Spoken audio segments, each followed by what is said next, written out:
input.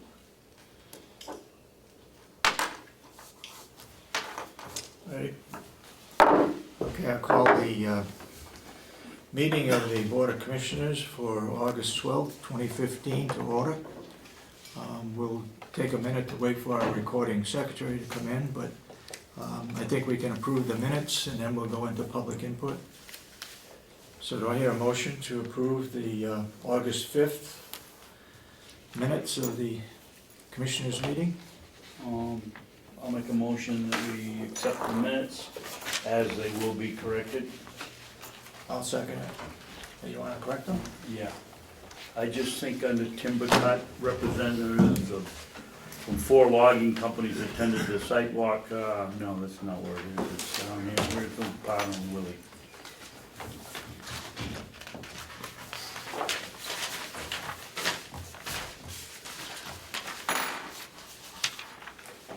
Just read it. It said, "Will." That's the only place. I mentioned to you that we ought to.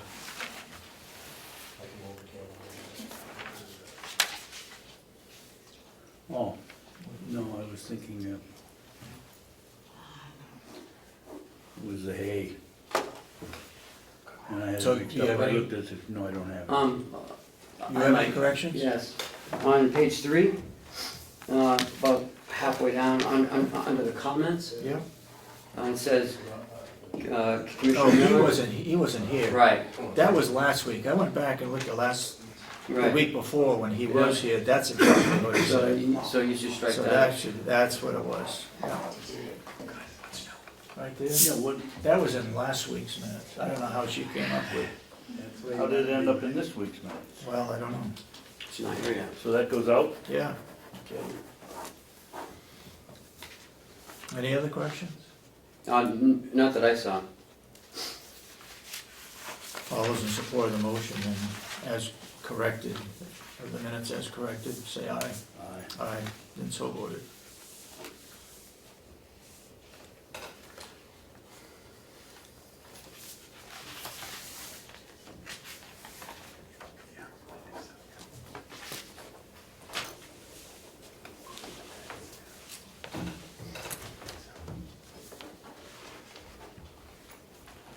We could take this one up right now, David, because it's a short one. Will's not here though. No, when it's travel falls, it's only a very small change. Just this one. And it doesn't involve anybody else. What's the other correction?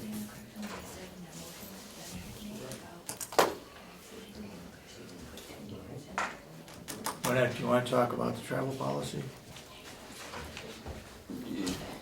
I don't remember what we even said. Oh, okay. Let's go back to public input. Last week. Anybody for public input? Yes, I just wanted to remind people that there's gonna be a yard sale at the Friends of Mountain View, that the Friends of Mountain View are hosting. You could buy a table for $20. It's 9 to 2 out by Mountain View Nursing Home, and that's this Saturday, August 15th. What happens if it rains tomorrow? We'll have it inside. Okay. So it's no rain date, without rain or shine. Yes. Okay. What time? okay. Any other public input? 9 to 2. Yes, a few questions from Yes, go ahead. Appreciate it. Any news on the positions that are now open? Treasurer, finance director, county attorneys, medical director, commissioner. Any news on that front? Any progress? On the agenda for next Monday with the delegation is to appoint a treasurer and to appoint a county commissioner. I don't know about, Ken, maybe you know about the finance director? Where that stands? We're still getting resumes in. How many have we gotten so far, Ken? Whenever we think like We have about 8 8, now. yeah. Yeah. Mhm. And when's the cutoff date? We didn't put a cutoff date, we just put open until filled so that we could get the best person for the position. So Ken and I will probably start looking at applications and doing interviews, maybe Tuesday after the delegation meeting on Monday, because he's been very involved in getting I prepared. think to be fair, we need to have a cutoff date in the advertisement. I mean, how long do we go? Until Somebody filled. puts their application in the day after we act, what happens? We take them up until we do interviews and we. Right, and if we don't choose someone through these interviews, we're still getting, resumes coming in, so it's not like, there is a cutoff date. Okay, So you said that they'll be on Monday appointing a treasurer and a commissioner? that's on the agenda. Oh, that's on the agenda, yeah, doesn't mean Right. that they will, yeah. And any comment on Ed Comeau's recommendations from last week's meeting? He had two recommendations. One was a weekly press conference Yeah, at night. Any comment on that, or are you? I don't have a comment on Okay, I don't either. okay. Are you planning on following through on it, or No are you comment. considering it? No comment? Okay. And the timeline idea that he had, going back like 5 years and creating this timeline of how the county got where it's at and in order to move forward. So last Wednesday's meeting. it. All I can say is you have to go back and look at the audit for those years, Okay. Okay, or the financials. right, okay. And any comment on Melissa's question from last week? Because I know that you had mentioned to me a couple weeks ago that I think there had been roughly 2 to 3 supplemental budgets recommended in previous years. And so Melissa's question was, what would the supplemental budget be applied to? Like, that was a delegation question. You want the supplemental budget, and they wanted to know where was that money gonna go to? Melissa asked that, is that a question for Can we hold Ken? that till after Sure. we're done our meeting? And, Yeah. 'cause I haven't even presented a plan yet to the Right. commission, so. Okay. Thanks, Okay, TJ. sure. Thank you. Anybody else? Public input? Okay, seeing none. Burnett?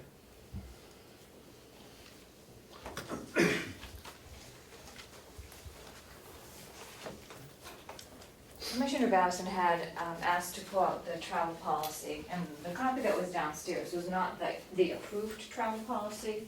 And the approved policy that we do have does state that within safe traveling distance of the employee's residence or work site. So those words are correct in the approved policy. Well, who pulled out the one that So- wasn't correct? The one that was in Cheryl's book was not correct. She didn't even have the whole policy in there, but this is the one that you had approved back on, oh gosh. Yeah, well, that's what it's supposed to Yeah, say, so. and that's what it does say. So that, there should be no question with that. Well, let's make sure so we don't get into this mess again, that the real one goes in the book. Yeah, and I don't know why that was not, Well, it was it ought not to even be. a completed copy that was downstairs, so, It ought to be dated and it should be signed. yeah. So does that answer your question? Yes, that's the way I thought that's the way I thought we had, or the one I thought we had voted on. For clarification, what was the issue? The issue was, we had an employee put in from home to another location for travel, and the policy was, I didn't sign it because I thought the policy said from home or complex, whichever is closest. And they pulled out the policy from whatever book they keep the policies in. And it said from home or resident, which is the same thing, so I put it on the agenda today to change it to home, or what it was supposed to be, home or complex, whichever is closest. And in fact, that is what we signed. Thank you.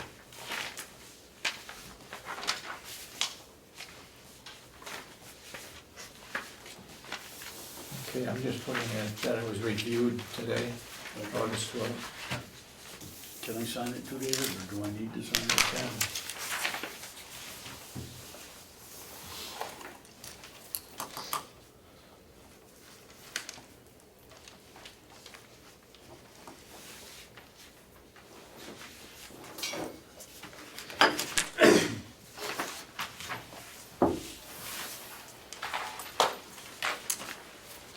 Will's not here yet, Bob Murray's not here yet, Dominic, I guess I have to move those times up a little bit. okay, yeah, You know, because, you know, I was giving them like, you know, 10 or 15 minutes in between yeah, public input, because sometimes it drags out longer. yeah. So I'll have to schedule that a little differently. May that be your worst sin, Mr. Robot. Do we want to go down to the work session and talk about the New Hampshire Subcommittee meeting discussion? Oh, sure. Can we do that? On Monday, It was a nursing home, Dave. right, we've got a nursing home subcommittee meeting. And there was a few things discussed, which was how can we, you know, what can we cut expenses over there? And that's all, you know, part of my plan as well, which I'm gonna present to you. It was a fairly good meeting, I think. David, do you think it was a good meeting? I thought it was an excellent meeting. And, I don't agree with Representative Avellino's opinion on a couple of things, but I gotta give the young man credit. He seems to be one of the few that really has gotten out the books and looked over and seen what's going on, and it's nice to have somebody looking over our shoulders. Yeah. Lord only knows we're not perfect. That's a lot of good I questions, think- too. I think he deserves a lot of credit. He's prepared when he comes to these meetings. Yeah, yeah. So there is, because of the continuing resolution that's going on in the state, and you were at the association meeting a couple Fridays ago, it was last Friday. Right. Apparently the state is only gonna give us half of, half the credit on the elder care, or formerly known as Bs. That's correct. So I think we're getting 114, and then, 115.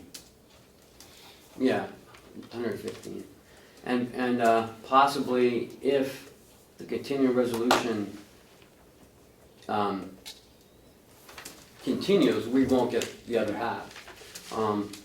But if they, you know, if they finally sign the budget, then we will get that other half. But we won't get it until October, November? October, November, yeah, yeah. So,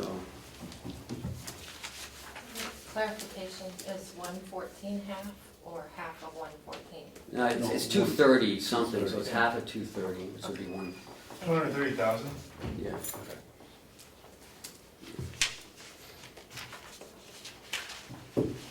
So we came up with some cuts, which I'm gonna present to you a little later, at the nursing home.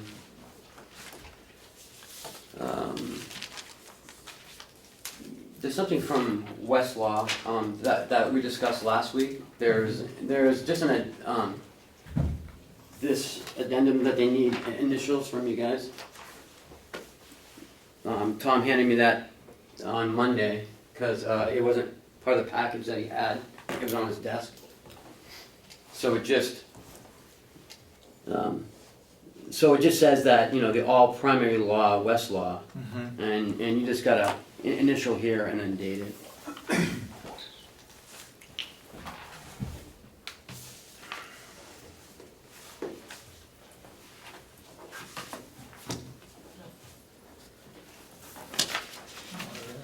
Just a second. How much to it? What did we, Check it under consideration, but you didn't vote to sign the contract. where is it? Well, Westlaw Constitution.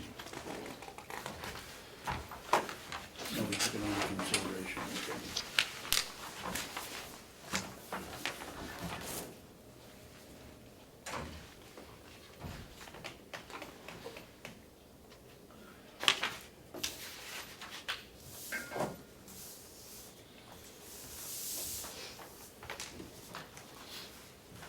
can go. Probably went to get, Is there an additional cost for this? There must be. Well, they wouldn't be asking us to sign it. I think it was in his budget. Well, was the whole thing in the budget, or was it, or was this something added on afterwards?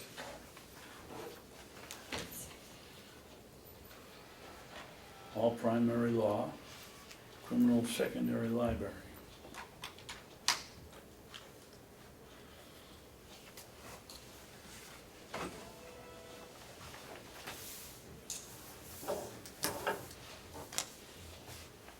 I forget how much Tom said it was when he was in here. He said it was in the budget, I remember that. Yeah.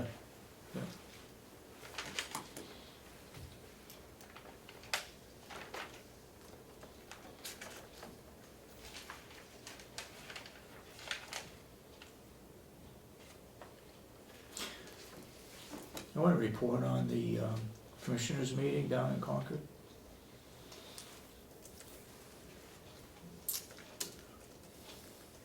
You asked me if I want to report on it? Yeah, Um, it was the New Hampshire Association of Counties meeting. We went over, we spent a lot of time on what we were gonna do for leadership of the association and Right.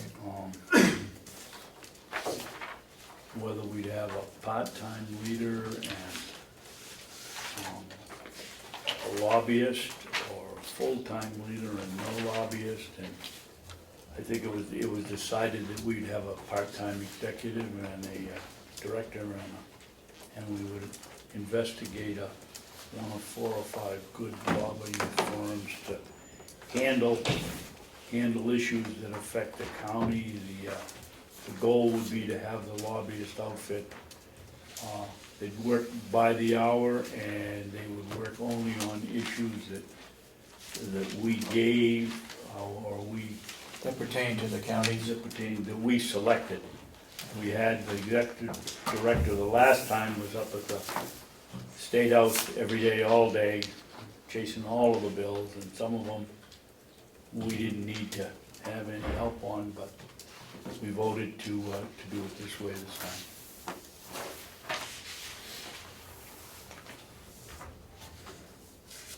So they're gonna hire a part-time lobbyist and a part-time ED? A part-time lobbyist as needed, depending on what bills come up that affect the county, a county. And a part-time executive And director. a part-time executive director, right? Hmm. I think it was, what, 28 hours? Yeah. 28 hours a week. But they're still gonna put out a job description for a full-time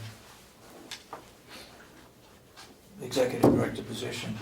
Lynette, you wanna add anything to that? You were at the meeting too. No, that's correct, a part-time up to 28 hours for the executive director position, and then the lobbying firm to come in and help with the lobbying, and that's pretty much where I think the vote went to approve both of those. Yep, that's correct. And are they still gonna keep Peggy?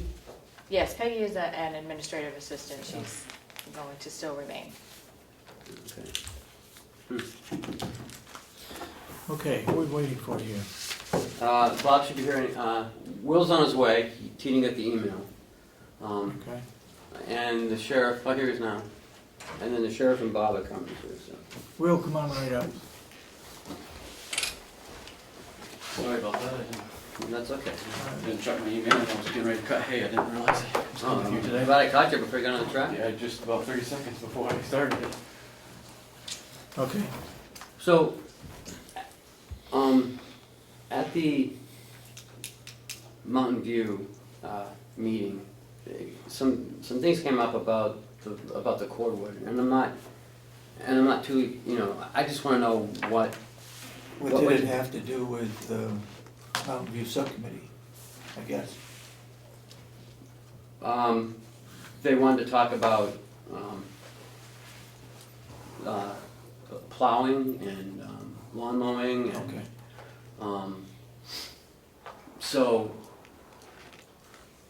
I'm not sure, I just wanna know what you do there on the outsides. You Yeah. mow, weed whack, and you plow in the winter. Correct, and we take care of the generator maintenance. Generators. Okay. And any propane issues Okay, are also taken care of by us.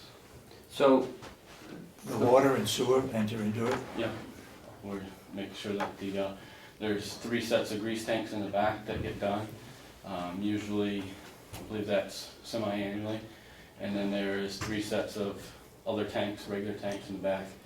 We just went through every other month, I believe, on the first tank, and the second and third tanks, I believe, are still semi-annual or quarterly. I'm not 100% sure on that one. We've kind of been switching around because a lot of the wipes and different things that are being used in there have caused more problems for us.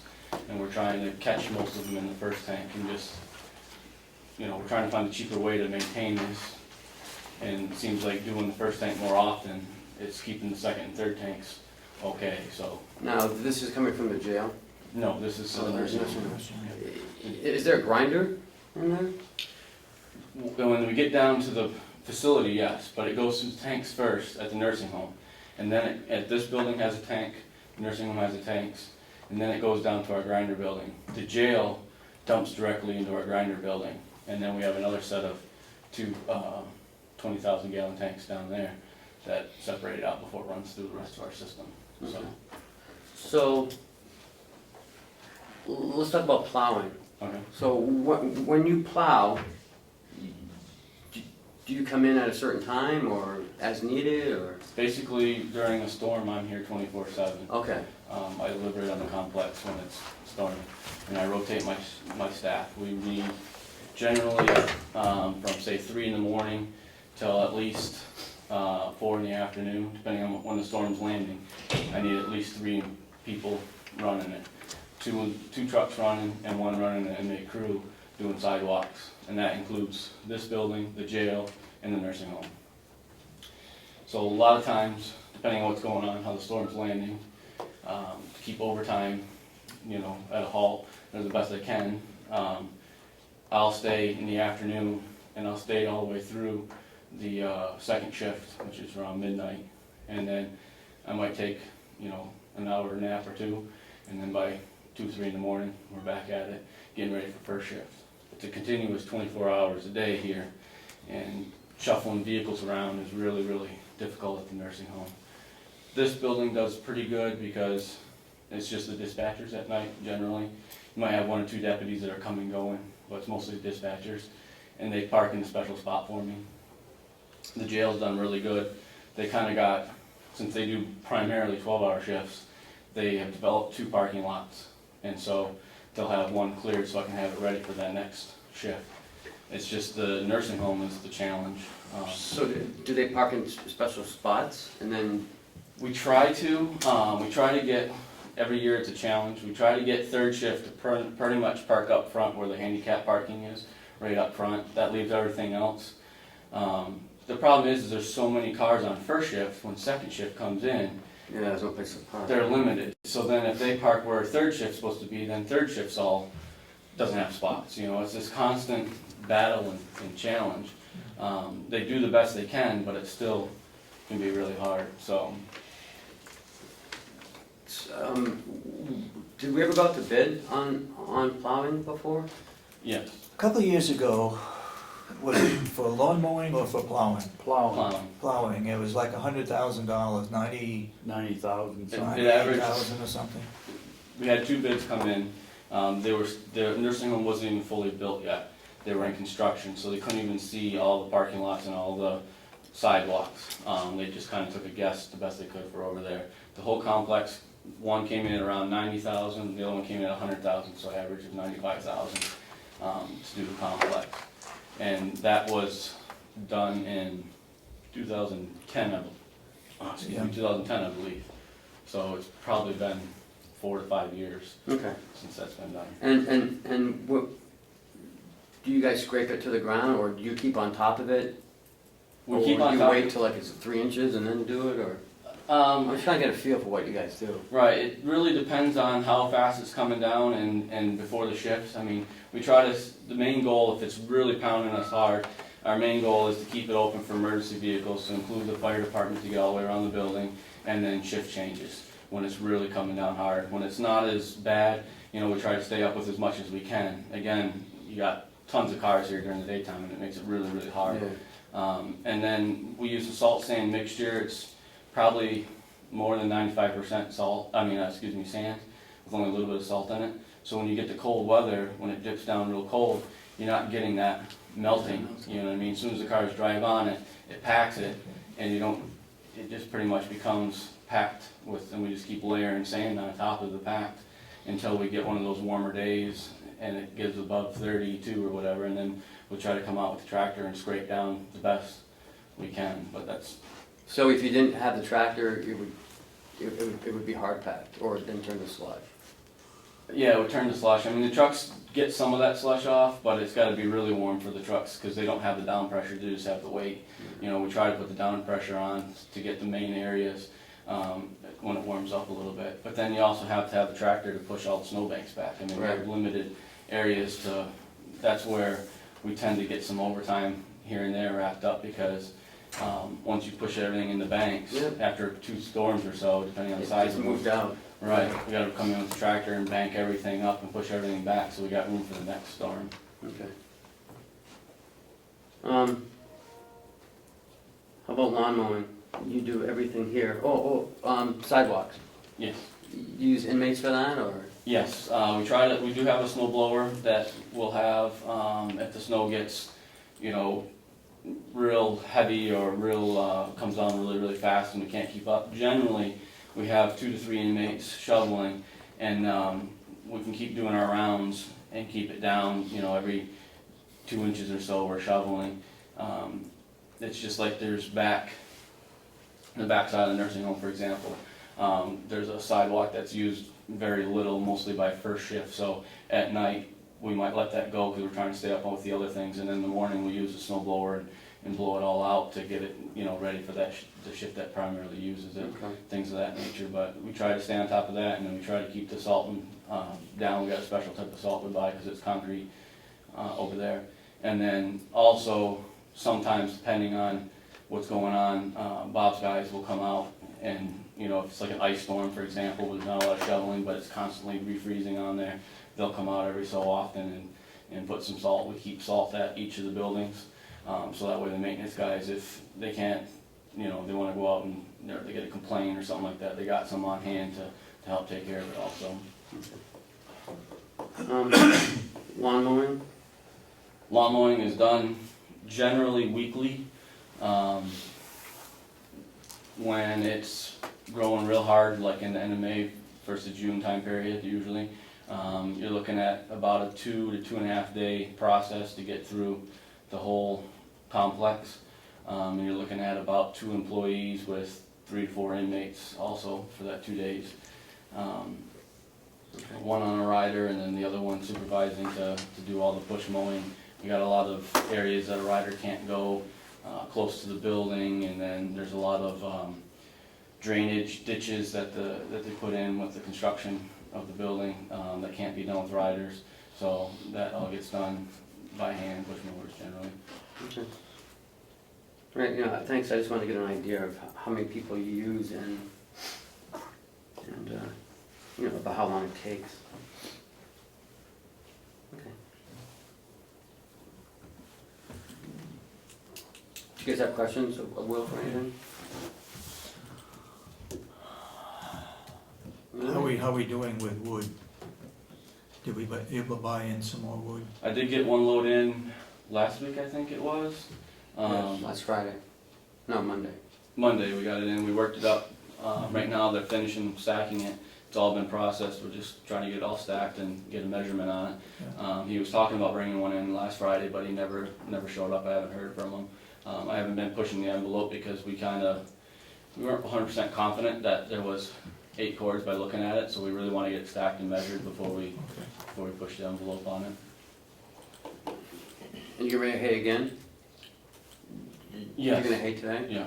probably starting today and then through most of the weekend. How many bales you do so far? Just off the top of your head. I can tell you how much we've sold. Okay. We've sold, I just added it up yesterday for our meeting, and we're about $8,000 in revenue right now on the hay.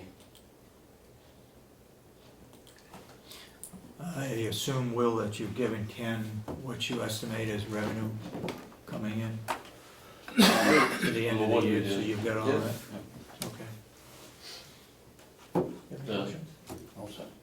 I was just saying the berries we did really well on. They're pretty much done now. Mhm. But when I added it up between berries and what little bit of vegetables we got out of the garden so far, they're just starting. We're already over $4,000, and we had set for $2,500 this year for that line item. So that is one line item we are exceeding on. It's working really well with the jail and the nursing home, as far as they're got a new vacuum sealer, and they're taking just about everything we can give them.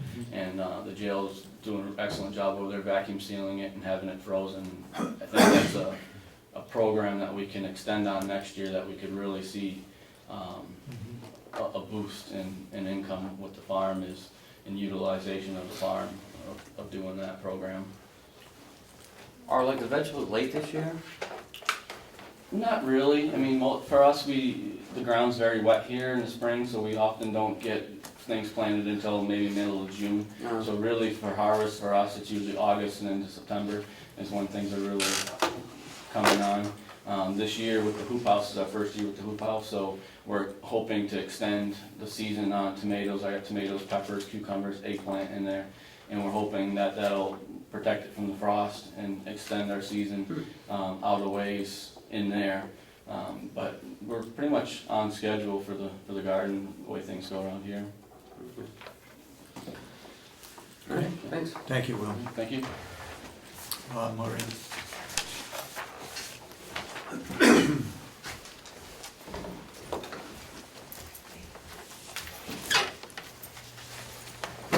Good morning, okay, commissioners. Good morning.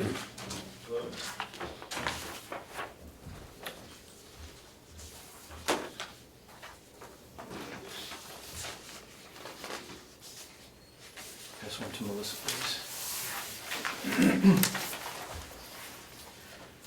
Last week, we opened the wood pellet bids. We had 3 bids. A bid from Lime Green Heat, Lyme, New Hampshire, for $248 a ton. Sandry Energy, Greenfield, Mass., $245 a ton. And GF Funding, Chicago, Illinois, for $235 a ton. After reviewing the bids, I've come up with a recommendation that we go with the middle bid, Sandry Energy, for $245 a ton. Reason being is they are our previous vendor. We've had great relations with them, never had a problem with delivery, supply. The product is manufactured in New Hampshire, and most importantly, they have manufacturing redundancy. If the plant were to break down, they have other sources that they can draw from.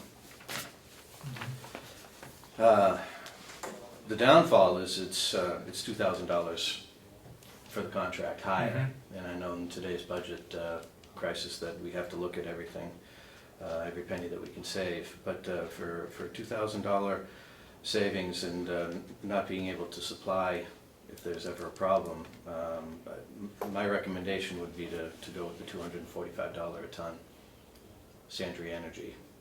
Where does Geneva Wood Fuels get their pellets? They have a manufacturing facility in Maine, and that's their only plant. They don't have any manufacturing redundancy.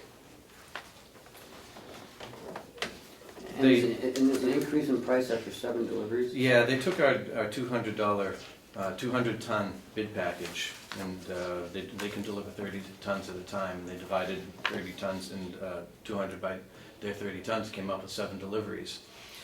So if I don't take a full load, or if there are any changes in the delivery schedule where I'm going to need more than 7 deliveries, that's going to increase our cost, because they've only guaranteed the price for 7 deliveries, period. They won't give you a price. That's the low bid. That's the low bid, yes. Okay. Go ahead. They won't give you a stated price for over 7 deliveries? It's gonna be a... No, I didn't, at that point, I didn't ask what the penalty would be. I was very concerned that if we take more than 7 deliveries, that the price is gonna change. How many do we normally take? The other thing that we were expecting an answer on is whether that was a delivered price or not. That is a delivered price, Wow. yeah. From up in Phillips, Maine, or Strong, Maine? Yes. Mm. Last year, You can see maybe why they wouldn't want to deliver more than 7 right, times. no, it's a long way. 7 deliveries. It's a long way. About Last year, 3.5 hours from here with a car. to answer your question, last year we took 7 deliveries. 7? Yeah, I changed the way that I burned pellets last year, and I was able to reduce consumption significantly. So this is why we're looking for 200 tons this year versus the 400 tons in previous years. And the previous years, we used 1, 2, 3, 4, 5, 9, 10, 11 deliveries. 2013-14 season, so. And the minimum load is? Well, the minimum load of the Sandry is 27 tons. They have a 30-ton truck, and they said that there would be no penalty as long as we stayed with between 27 and 30 tons. Now, I've got that down. I know how many days I can go on the pellets. There are gauges on the pellets. I know when to order pellets, and I've never run into a problem where I've had to take a short load, other than around the holidays, just because deliveries may be a problem. I wanted to make sure that I topped off. They don't like me to top off a partial silo, so I always try to take a full load. So it really hasn't been a problem. And they can deliver on short notice? They all seem to want about 4 days' notice, because they're so busy. They set up their schedule at the beginning of the week. Yeah. Go ahead. The question at the nursing home subcommittee meeting was, with the price of propane that we locked in at so low, why are we burning pellets during the summer? And the answer was, as I think you've given me several times, is you didn't want to shut the thing down and have it just sit there. Well, You wanted to keep it burning. number keep it one, working. we don't burn pellets in the summertime. None? I thought we were None. using it to heat hot water. That's what No, we call no, it. I determined, very shortly into starting to burn pellets, I determined that that was a waste of pellets, because you have to keep the boiler so hot in order to have that hot water demand right there, that it's just, it's a waste of fuel. So we're not, It's not- we're not we're not heating burning them hot during the water. summer. Okay, well, that No. answers that question. The boilers are shut down during the summer months, but those are short periods, and I'll go over there every month or so and just exercise the pumps. It's not a big deal. Boilers cleaned during summertime? Yeah, we clean that. They get cleaned 2 or 3 times a year. They get cleaned twice during the heating season and once at the end of the heating season. But to shut these down for a long period of time, I don't think is a good idea. You know, you've got a $900,000 investment. It's like buying a car and parking in your garage for Yeah. a year. Just not a good idea. So, for those reasons, I recommend that we continue to buy pellets and keep the system going. So did you say that we're able to reduce the number of tons of pellets this year versus previous years? Yeah, last year's contract was for 400 tons. We burned 210. The previous 3 years, I averaged about 300 tons. So I reduced the burning last year by 90 tons, just by the way I burn the boilers. Yeah. I was burning them both at the same time and letting the boilers modulate based on demand and outdoor temperature, but this past winter, I burned one at a time. If we had a stretch of moderate weather, 40s, 50s, I'd run the small boiler. And when the weather started to get colder, I'd run the bigger boiler. And then when it got really cold, that's when I turned them both on. And by burning them like that reduced our fuel consumption quite a bit. Okay. Well, do I hear a motion based on his recommendation? I'll make a motion that we award the pellet contract to Sandry Energy of Greenfield, Mass. for $245 a ton delivered, Second. and that it meets all the other, or include all the other requirements in the bid. May I also point out that the pellets that Sandry delivers are manufactured right in New Hampshire, so we are buying locally. Mhm. The other company is a Chicago, Illinois company, but they're buying pellets from Maine. So, Yeah. let you know that we're supporting the local economy. So Bob, how many tons, 200? 200.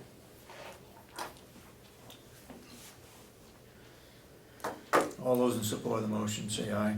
Aye. Aye, that's so voted.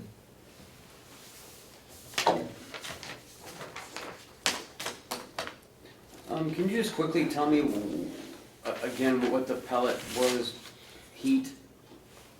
The pellet boilers heat primarily the new nursing home.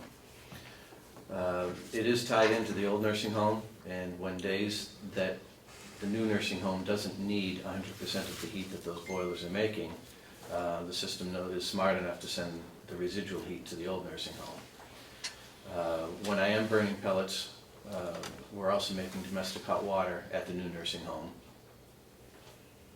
We are not making domestic hot water for the laundry at the old nursing home with the pellet boiler. It's not tied into that system. That's strictly propane. Okay, so it's the domestic hot water at the new nursing At the home. new nursing home, Mhm. and heat at both the new nursing home and the old nursing home.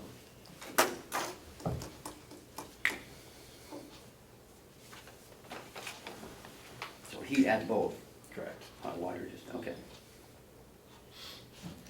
Now, this bid has been awarded. I'm going to need to come back with a contract for signature.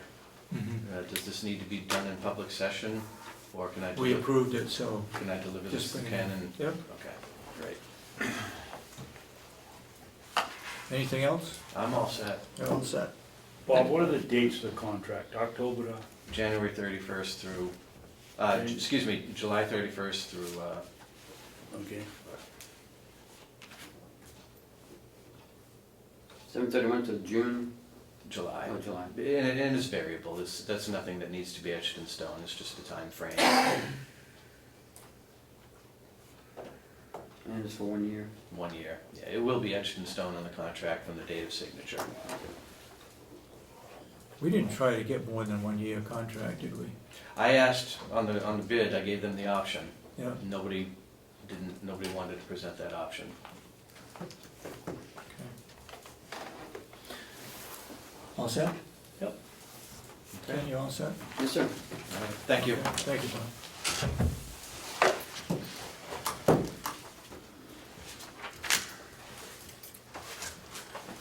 Bob, would you see if the sheriff is out there? Have him Yes. come in? If you could you ask Cheryl? She was supposed to call him.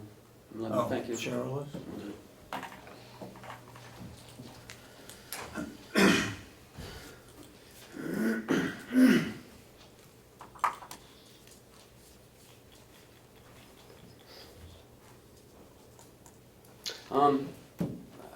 I do want to touch on a few things while we're waiting. Okay, go ahead. There was a question presented to me about Monday's delegation meeting, if it should be held here or in a larger space. And I just wanted to ask you, because I don't know who's coming. In today's Daily Sun, there was an article in there from Extension. Oh, yes, yeah. Requesting Saw that. people come, so, And I know NH1 News will be here and Channel 9, I'm guessing will be here. Channel 9 will be here I'm also. guessing, because, she asked me when the delegation meeting was gonna be. I would suggest that you call the chairman, Umberger, Okay, and tell her what you know, okay. and we don't let have them any, decide. we don't have any other place to hold? Nursing home. Where? In the Mount Washington room. And I also asked the sheriff if there's any space at the courthouse, he was gonna check for me too, so, I don't know. You know, I just don't want money to come and then, we're scrambling, but I'll give her a call. Oh, here he is now. Yeah, mine, I'm sure. One. Want it?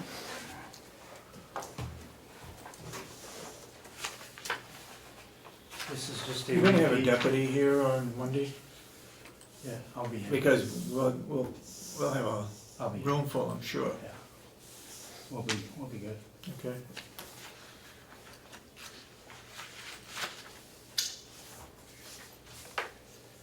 So this is the grant that we've gone for the last 2 years, the 1.3 million.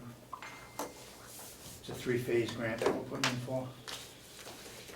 The application process just opened up, we just got the letter a week or two ago, Mhm. so we're just starting to fill that out. Most of it's duplication from the last 2 times. Did the grant committee look at it previously? They looked at it in the original one, I know. They did an Yeah. original? Yeah. No changes from the original? We're just filing through it now, so Yep. it Okay. doesn't appear to be, but. I'll just give you a copy of What's the grant for, Sheriff? It's for the communication system. Oh, To hopefully figure out the inoperability for this area, because it's been very hard because of the mountains and areas. So we're going in with it, with the EMS also. So it should significantly help out and solve the issues that we have. is there a match for this grant or just, No, this is 100% grant. oh, wow. We have been kind of downgraded because the county's not willing to put any money into it, which my answer is 100% grant, so if I wanted to go the 50-50 grant route, I would. Mhm. First phase is just for new consoles, as the old ones had become outdated. I didn't really get parts for them anymore, so. How many municipalities do you, It is 15 towns and 13 fire departments. Sheriff, didn't we see this last year? You've seen it 2 years, yes, yes. And actually, I'll And give what's you, happened? We haven't taken any money, or we haven't been given the money? we or- haven't been granted any money at all. It runs out by the time it gets to where we scored. Oh, yeah, okay, now I remember. And last year, they got some Bearcats prior to giving any How money. much time do we have on this? It's due by September 3rd. That's always the way. I suggest we give it to the grant review committee for a week and let them look at it, and come back next week and we either approve it or we don't approve it. Well, I guess my 2 cents is they can have a copy of the grant, we'll print it out, a blank copy. I would like to go forward for it. Obviously, the county's in no way, shape, or form to come up with $1.3 million right now. I understand that, Sheriff, but, you know, we set up a committee to go over these grants, and you keep coming in here, and this is the second or third that hasn't gone to the committee each year. Not that you're doing it on purpose, but it comes down to It time. did go the first year. And I would just, if it's just exactly the same as last year's, it shouldn't take but 2 minutes for them to look it over and see if it's the same. And if you've got until September 3rd, that gives you 2 more weeks to do it. If they come back next week, I wouldn't give the committee more than a week to look at it. I mean, we're gonna process it the way we process it. Again, I will provide them a blank copy, Mhm. and they can review it. And I'll go before you with a completion of it. We have asked the towns for support letters. I'm sure Ed will be here Monday, you could give a copy to him then. That's a copy of the 2 years of support letters from yourselves. Mhm. We would need a new one for that purpose also, for this one. Yep. Town County has already approved support letter, which they had not done in the prior 2 years. How does this affect the police department? It's Do they have to all- get equipment too? No, No. No, this just enhances and upgrades all the communications in the area. And in the end, when you key up a radio, it will allow the radios to all sync together, the antennas to all sync together and pick up the best response from there. Okay.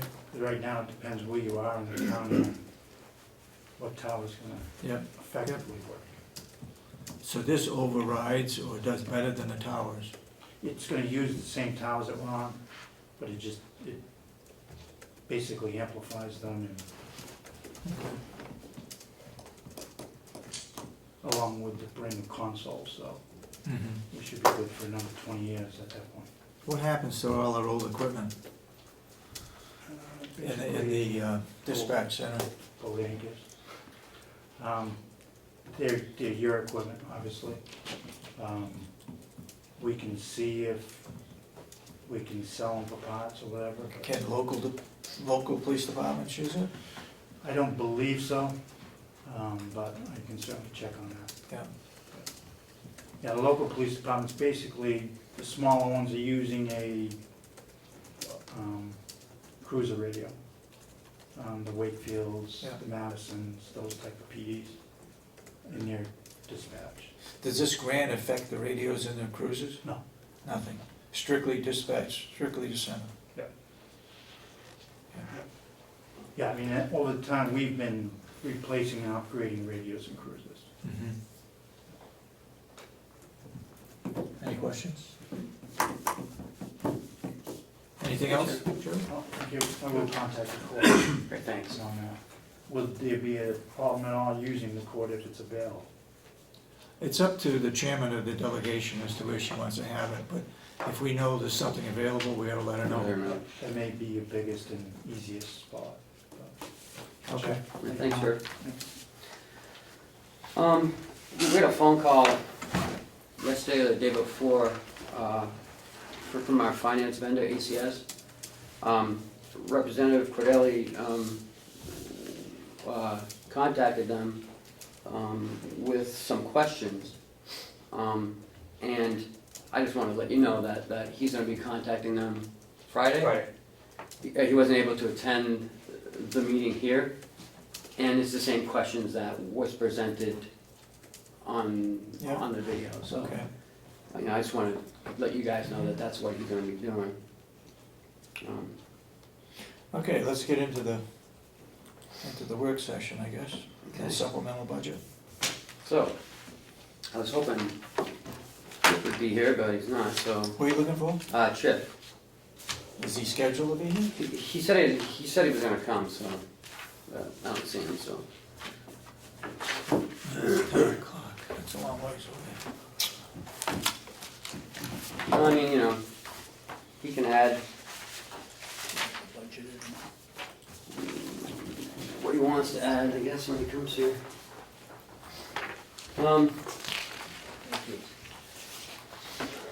These are some of the budget cuts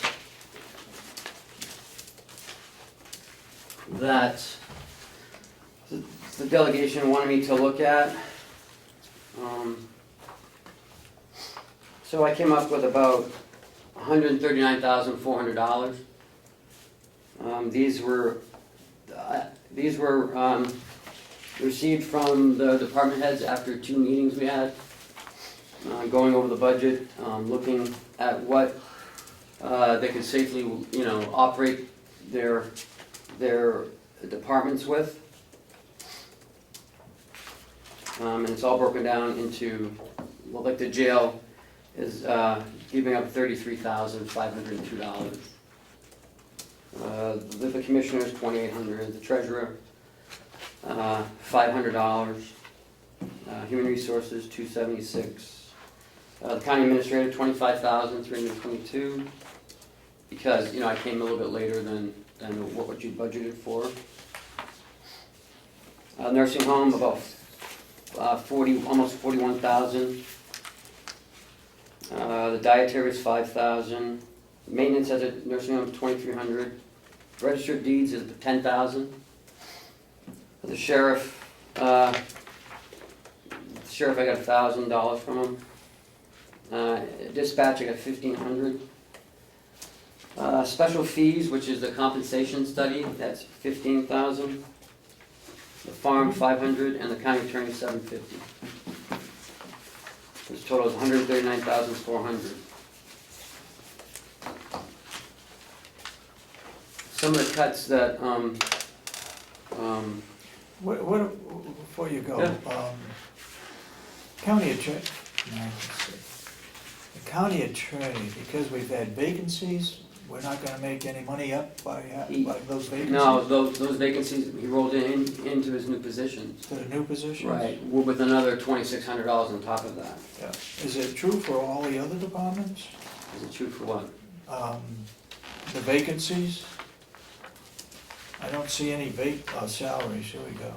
Oh, that's county administrator. Well, you know, we've moved some line items from the nursing home, you know, because we had to cover agencies.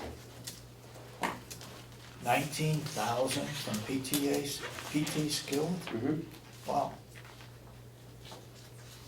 And that's true for therapy? Mhm. I mean, he's not getting, he's not making the revenue, he thought he was gonna. So the revenue's down, so these figures, expenses will be down. Okay.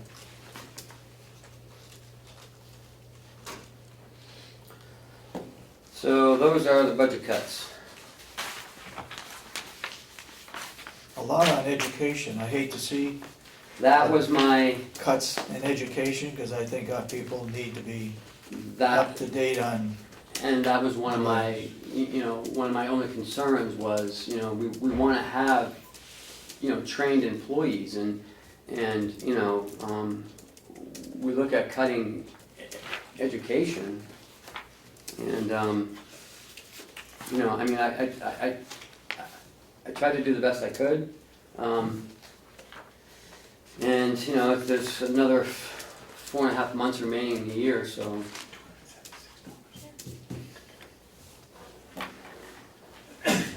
now, with these cuts, is that zero out? Or is the money still, some money still left in some of these accounts?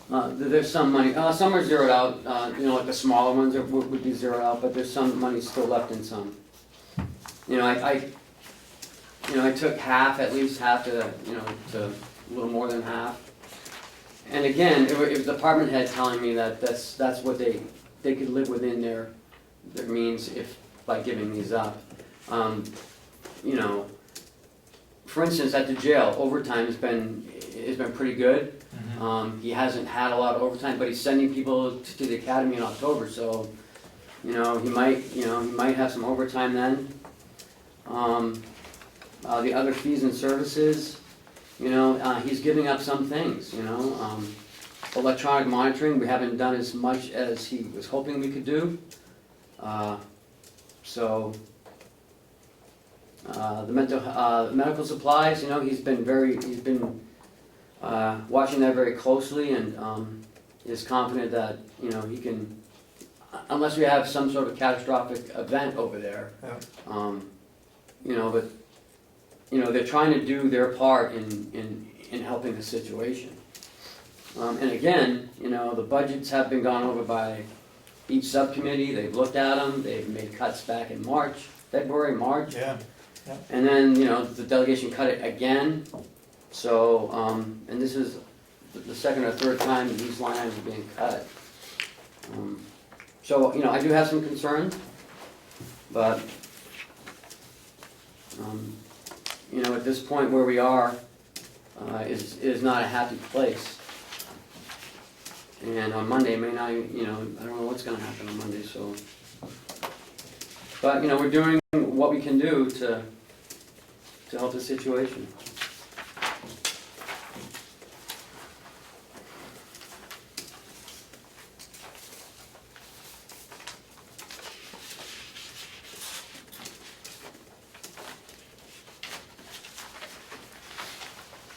Well, so I'll have to give you copies after, I'm sorry. No, thank you. Ken, Yes, sir. why the sheriff and the dispatch have, I guess their total budget together is around $2 million, if I remember properly. Somewhere in that vicinity, isn't it? And all they could find was $2,500 Well, in those two departments. contractually, they have to, they have to keep some monies in their education and conference, line A item. union? Yes. Yeah, but that's only like, I think it's if we raise it 1,500 this each. year from 700 to 900, or from, it's a very small amount of money, and it's on a first come, first served basis. And I asked him, on his vehicle expense, he's. And that's where I would think that we could, you can't go 4,000 miles instead of 3,000. Well, that's not all that's in there. See, I wanted to meet with them so they could tell me what these line items contain, because, I don't know, I didn't put the budget together, so, he told me he has, and he had the backup for it, that he has 3 new cruisers coming in, and he has to outfit those cruisers with radios, laptops, lights, and that all comes out of that vehicle expense line item. So, and then on top of the, and on top of the regular maintenance of the vehicles.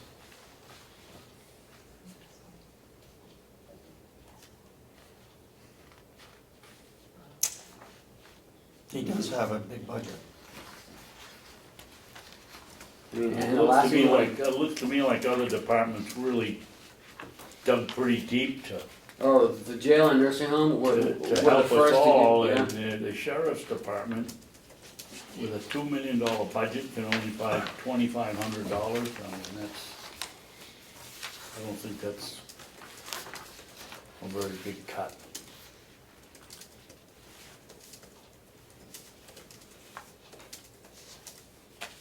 Registry of Deeds, they're not gonna fill that position? that position they had, and they've been using him, Yeah. but they've moved him up into full-time now. Oh, So that, and he's just about done doing what he's doing, so she was comfortable, giving me that How do we go? $10,000. Excuse me, Ken, how did we go from a temporary position redacting social security numbers and registry records to a full-time employee? they had a vacancy. I'm They sorry? had a vacancy, right? Yes, yep, that vacancy, He and, moved up to one of the vacancies. yep, and we he had. worked out very well, he's a good Okay. worker. Okay.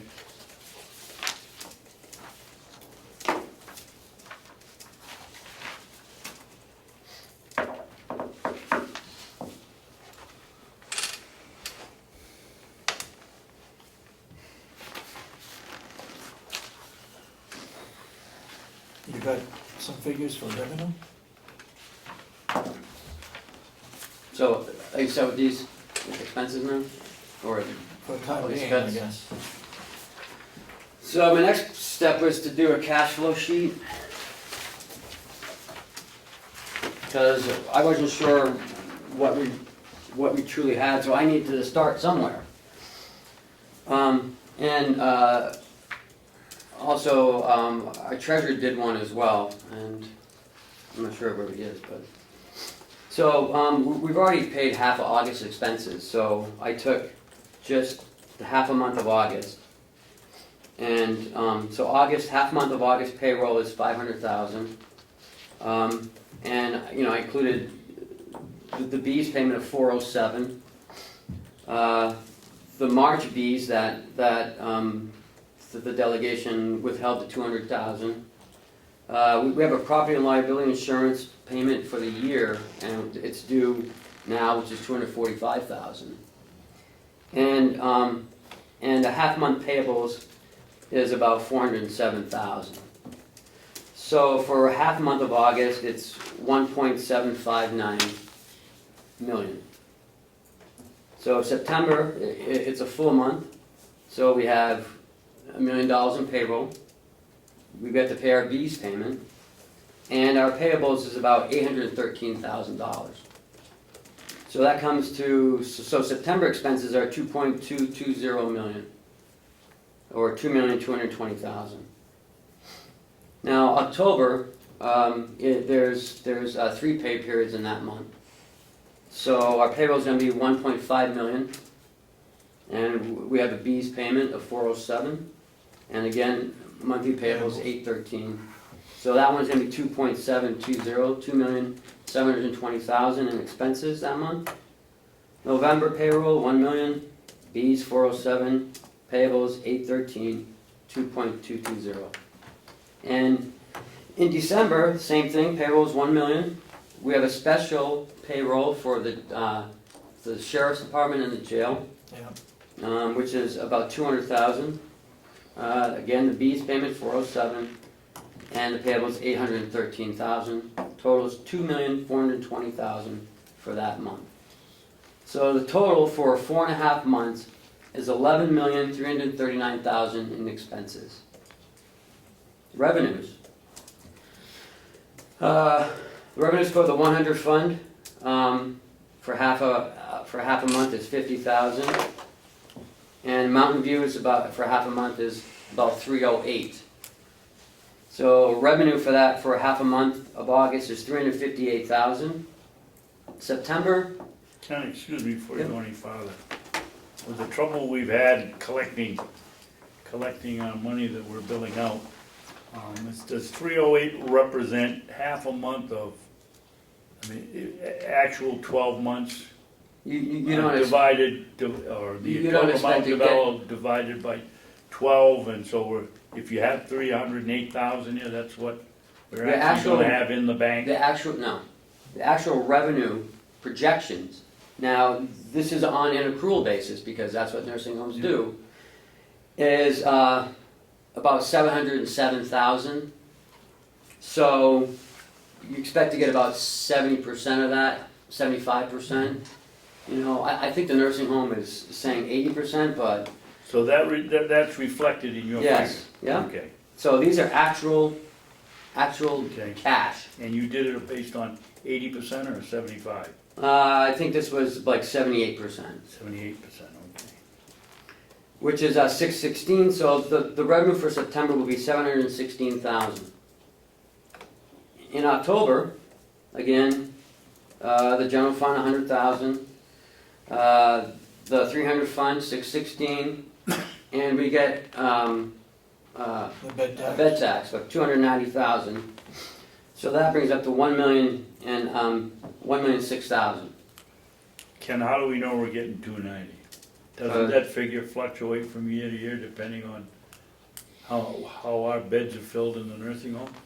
Well, historically it's about 290. So Okay. so that's what we're going. November 100 and 616, 716. December same thing, 716. So our actual revenue coming in is 3.512 million, 3,512,000.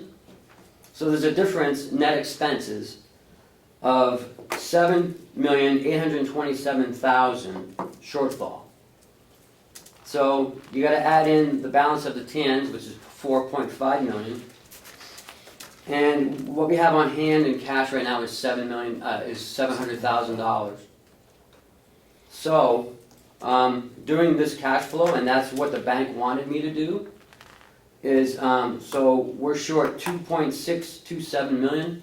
So that's $2,627,000 that we need to raise by taxes. Or the bank is not going to release the money. They want assurities, and they want to see this. Do we have anything in writing from them? Yes, I do. You do? That says that this is what they want to see. This is what? And they want a letter of assurance that we're going to pay that money back. And the only way we're going to be paying it back is if we raise $2.6 million in taxes. But we take the 140 off the 2.6, Yeah. and I guess it's like 2.490 or something, or 900. I haven't put that in because, you need to, approve these cuts, you need to approve this. Yeah. David, have you had any talk with the chairman about any of this and what they're looking at? I talked with her last night, she called me. And she was looking at somewhere around $1 million. I couldn't follow everything that she said. To me, I'd like to see it in writing so I can look at it versus hearing it. I think once we approve this or agree to it, then we ought to send it to her. That's what I And was see thinking. if her figures match with our figures. Because she doesn't believe that anything over 2 million. And she was looking at 1 million for supplemental budget. Let me caution you though, if they're not gonna pass this or something close to it, that at the end of August, we're gonna be in serious trouble. Out of money. We'll be out of money. Even if they approve 1 million. Right. Because the bank is gonna say you're still short 1.5 or 1.6 million. Because, I mean, these are actual revenues. This is actual projections, what we're gonna be getting. You know, not, 700, Paula bill's 770,000. We're not gonna get that, 770,000. It's Medicaid money. We're not gonna get the full 100%. Right. So, I did have the county administrator from Stratford come up and look at this, and he said that that's what we have to do. So, Chip did it a little differently, and he came up pretty close to it. He was a couple $100 off or a couple $1,000s off. But he did it a different way. Yeah. So at the end of the month, the state's gonna be coming to the nursing home, because I know some people are not gonna wanna work if they don't get paid. So they're not gonna come to work. So we have to have a plan for that in place. What did DRA do? Did they have any input into any of this? No. No? They suggested that we hire a consultant, some sort of a financial consultant, to come in and, look at everything. Because I don't think anyone really knows why we have assumptions. But, these people charge $100 an hour. I don't see where, right now, in the next 2 weeks, I don't know, and I'm, and the Department of Labor's gonna come in because we're gonna owe these people money, and so it's gonna be a real mess, a real mess. And I'm not, I'm looking down the road here. I'm not trying to scare anyone, but I mean, numbers. The numbers are the numbers. And you can't make up 2.6 million off of this budget by cutting it out here and there. So that's where we are. And this plan though fully funds the outside agencies back to where they were, And pays the BEAS. and pay the BES like we should be paying them. So this makes everything whole. Does it give us any surplus? That's the question. All depends on the continuing resolution. We could get that 115, that could be part of it. Yeah. 115,000. But this just gets us to the end of the year. And then we'd have to have, the TANs for. TAN's money to pay for January. Right. Yeah, but this gets us to the end of December. Okay, this figures in the money that we got from TANs that we paid for 2014, December 14. Yes, because it's on expenses and it's on the revenue. Okay. So, and it accounts for that 4.5 million that's still sitting in the bank. Okay.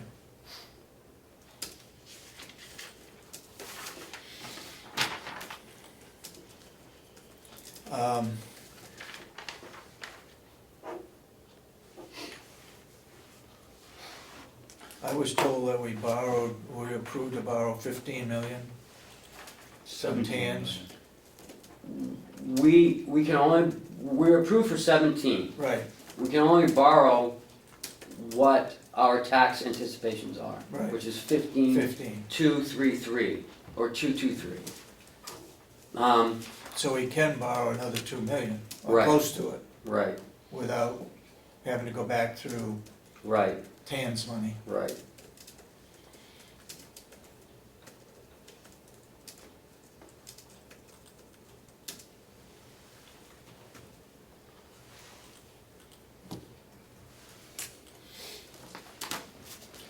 So then I did, what this is gonna do to the taxes, how much is, you know, the increase per 100,000. So at 2.5 million, it's 19 cents per thousand, or $19 per $100,000. 38 per $200,000, and 57 for a $300,000 home. Wait a minute, where are those figures?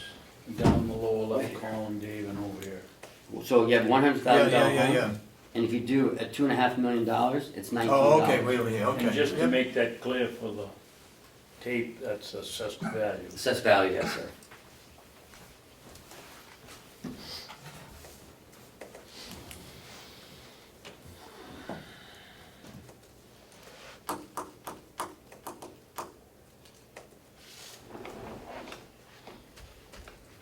So basically, on a $200,000 home, at 2.5 million, it's $38. Yes.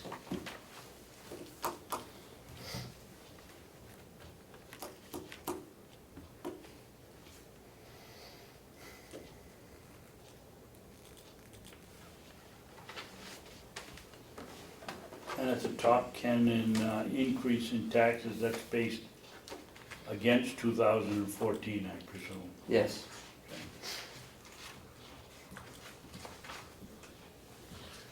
So a $2.5 million increase in taxes would be a 16% increase From 2014. from 2014.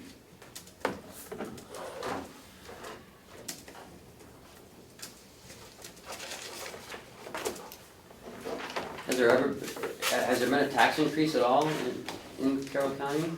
What do you Oh, mean? yeah. Every year there's been a tax Every year, increase. Is there? there's an increase. And we're still the lowest in the state. Mhm.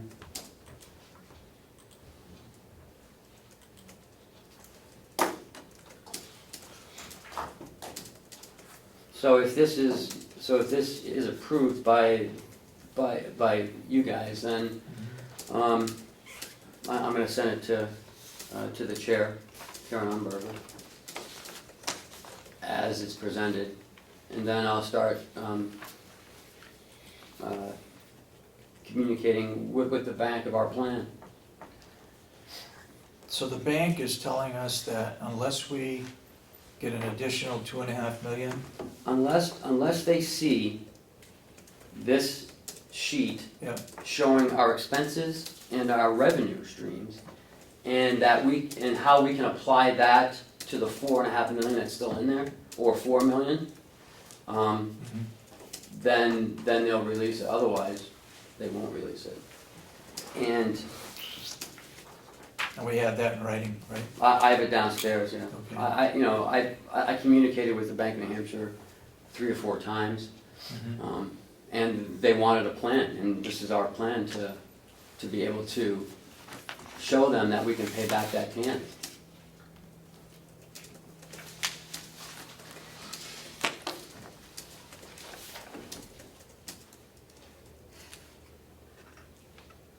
Do we need a motion to accept this, or do we Yes, just we do. make a motion that we accept Ken's plan for financial recovery for the end of the year to give to the banks? I'll second it. Any further discussion? None other than thank you for doing a good job, Ken. Yeah. Well, I mean, I'm really nervous, and, we have a responsibility, so.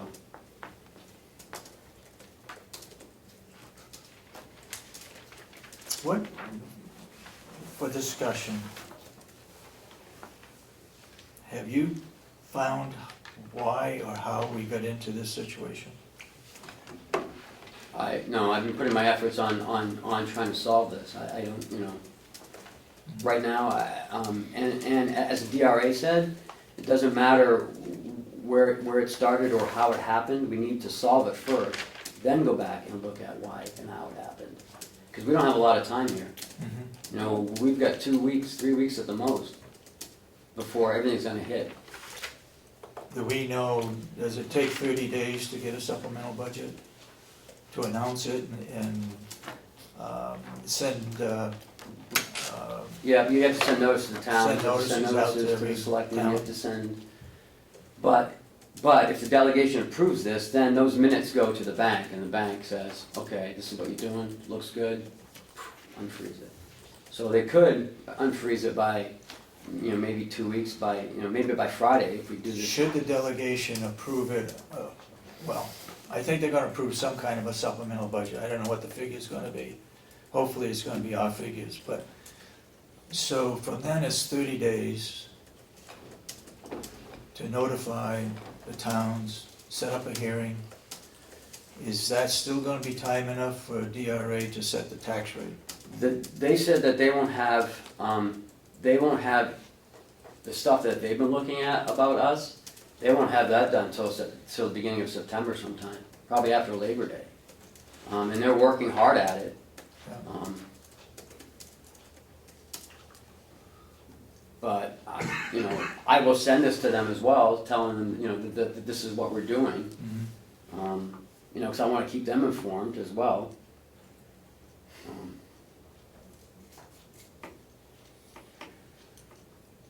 Okay. Any further discussion?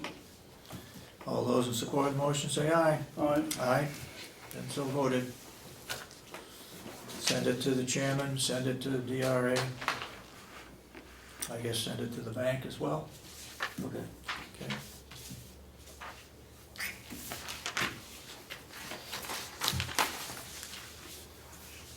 Okay, so we talked about the supplemental budget, we talked about budget cuts.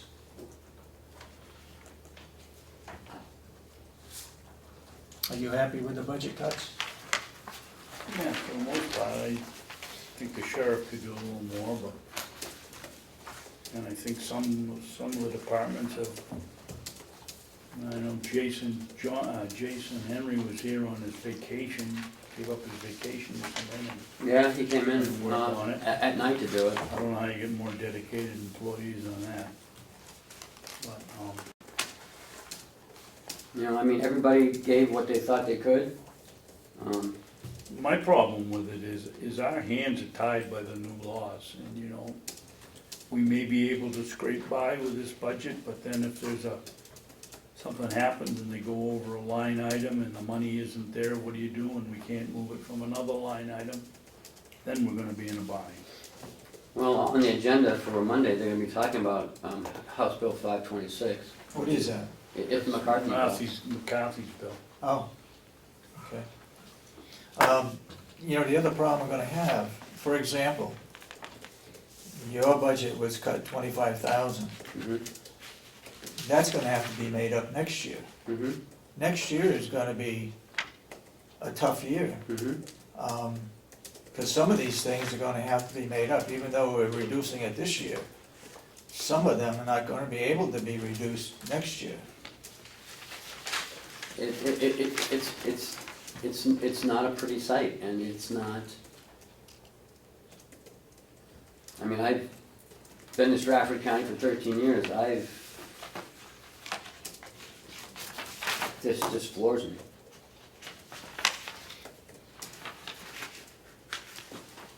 New equipment I have no problems with, but education, that's a tough one. Well, and what happens at the jail if like an inmate brings a lawsuit up, or if something happens? Is the revenue from the jail from the other counties that we are Taking in, taking in? It all That's comes in, included in it's all in the 100. So what happens if, my understanding is that other county that we are taking inmates from, Rockingham? they have a low population now. They may take those 3 Is back. it Rockingham? Yeah, Well, they don't have a, They they don't don't have have a the woman, females, they don't have a woman. Oh, we got their female. Yeah. That's all? We don't hold, they don't hold females down there. Okay. Stratford has some of their females and we have some. Mhm. I think Stratford has 15 to 18. And they also hold 30 state female inmates. So they have 110 females just in Stratford alone, counting the state, ICE, Marshall. Yeah. And Next question would be, where are we on the marshals for the jail, taking in federal inmates? My understanding is that Jason has called them 2 or 3 times to get them to come to inspect the jail. And once they inspect the jail, then we can take federal inmates. We can't do anything until they inspect it, apparently. And also, there's some questions to the marshals, and I asked Jason this and he says no, but, when we were trying to get the marshals years ago, they wanted to see, a 24-hour medical care there. I mean, we don't have a nurse on 24 hours. Stratford has 2 on 24 hours because they have 500 inmates. Yeah. Stratford makes $6 million in revenue just from the marshals. So then there's ICE, then there's, Rockingham females, Mhm. state females, there's 30 from the state. They Stafford County has 30 inmates from the state? Mhm. Wow. Yeah. 30 females, because they're female, because they're building the new female prison, Yeah. because they're it's overpopulated as it is. But, I mean, Stratford is very, very aggressive with their, with their inmate population, revenue, and, but Stratford's a little different, it's a bigger facility, it's in close proximity to, Compton, the seacoast. Larger population. Yeah. So I don't know if the marshals are really excited, to come here, I don't. Jason know. said that they're talking to him about taking a few from Maine. Yeah. Yeah. Stratford holds Maine too, so. And Cheshire holds, Vermont, Sorry. yeah. So, I mean, we're really close to Maine here.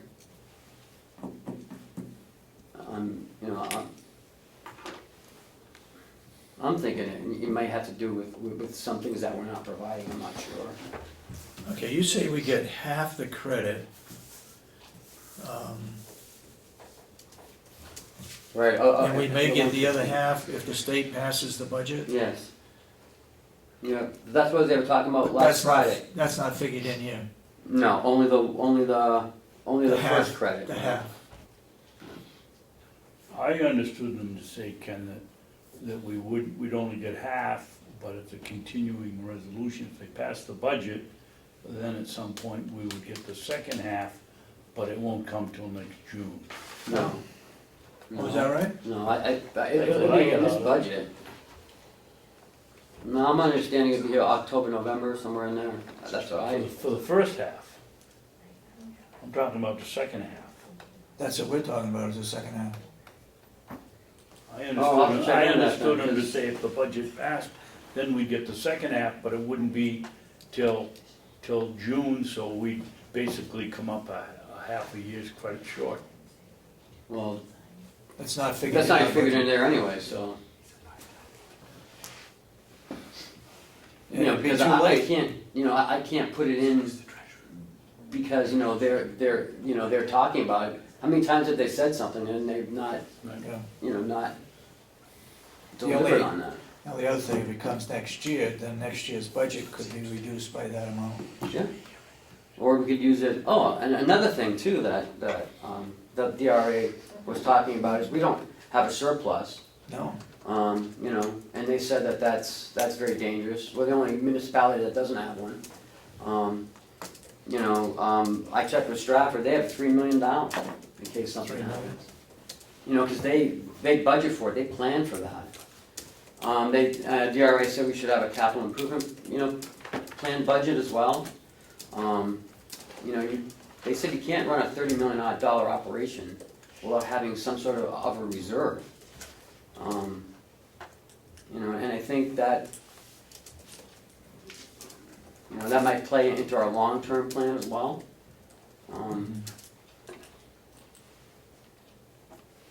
But yeah, it seems like, you know, for the last 3 weeks I've been here, it's all I've been focused on is this. You know? Okay, I would call the chairman of the delegation and see if you could meet with her, even if you have to go up to North Conway. Meet with her and go over this so that she really understands what you told us this morning. She may have some other input that we may not be aware of. You know, I talked to her yesterday. I didn't tell her, you know, what this was because I didn't talk to you yet. Yeah. You know, and she said, you know, if it's like around $1 million, and I said, no, it's not $1 million. And I said it's more than $1 million. And then so we just, you know, I had to go because I had. But she didn't see these. No, she didn't see the those figures. No, but I explained to her. I said, you know, I've got, you know, I did it on actual revenue numbers and actual expenses that we have. Yeah. You know, I'm not doing it on, you know, maybe we're gonna get this, or, you know, the whole the 707 for the nursing home, which we're not gonna get anyways. Did you look at the MS-42s? Mm-hmm. Okay. Because she asked about that. Yeah, she wants the MS-45. 45? Yeah, so I sent it to her yesterday. She was on the road when she talked to me, so she wasn't gonna get it anyways, but. Okay. Does that take care of the work session? One last item. You got another item? Um, Are you all set with what you presented? Mm-hmm. Okay, go ahead. Couple of things, first, Ken, I'd appreciate it when we get a 91A request. I have no problem with you answering it, but would you let us know? Oh, yes, I forgot about that one, yeah. Thank you. The other thing is, Melissa pointed out that the contract for, where's the Westlaw thing that we had here? He's got it.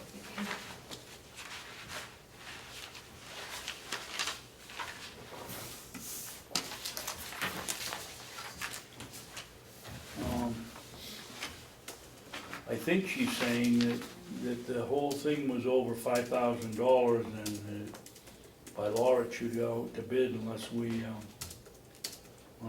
vote not to do that. Is there other companies that supply the same material?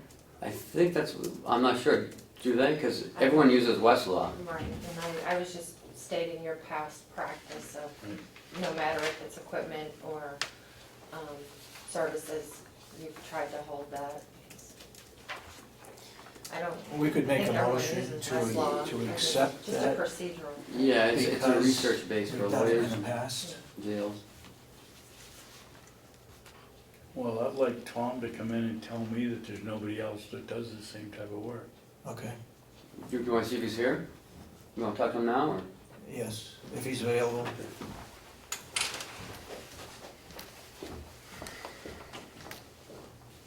Is that what you were saying? Yeah, Thank you. because that's what you've done in the past, I didn't want you to get out of that. I think he answered that. While we're waiting, we did get a letter from Town of Effingham Board of Selectmen, their commissioners and delegation. The Effingham Board of Selectmen are in complete support of the use of the old nursing home becoming a transitional housing facility for homeless veterans and the Starting Home Program. Signed by Timothy Eldridge, Henry Spencer, and Lawrence Edwards, selectmen of the town of Effingham.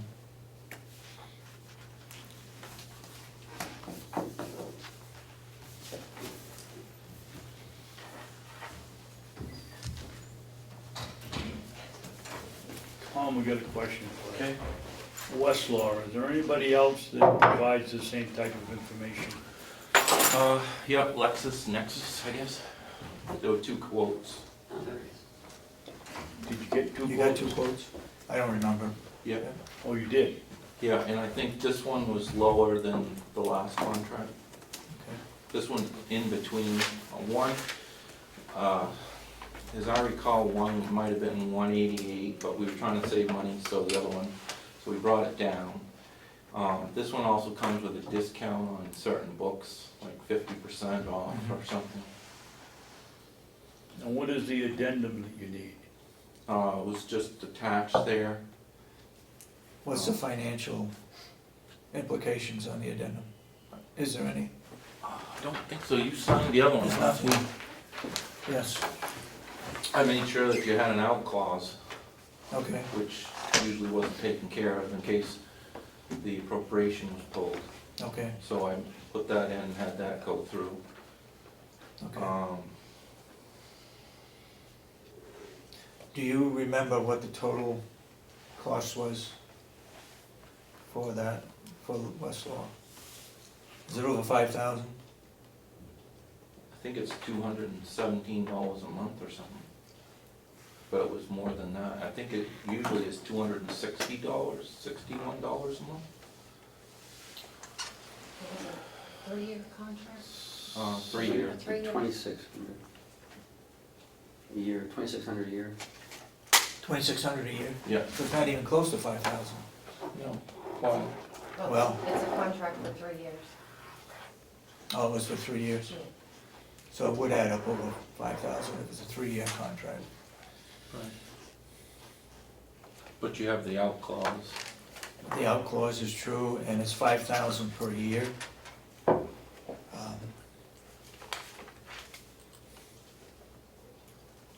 I thought it was If about. we have to go out for bid, it's 5,000 per year, Oh.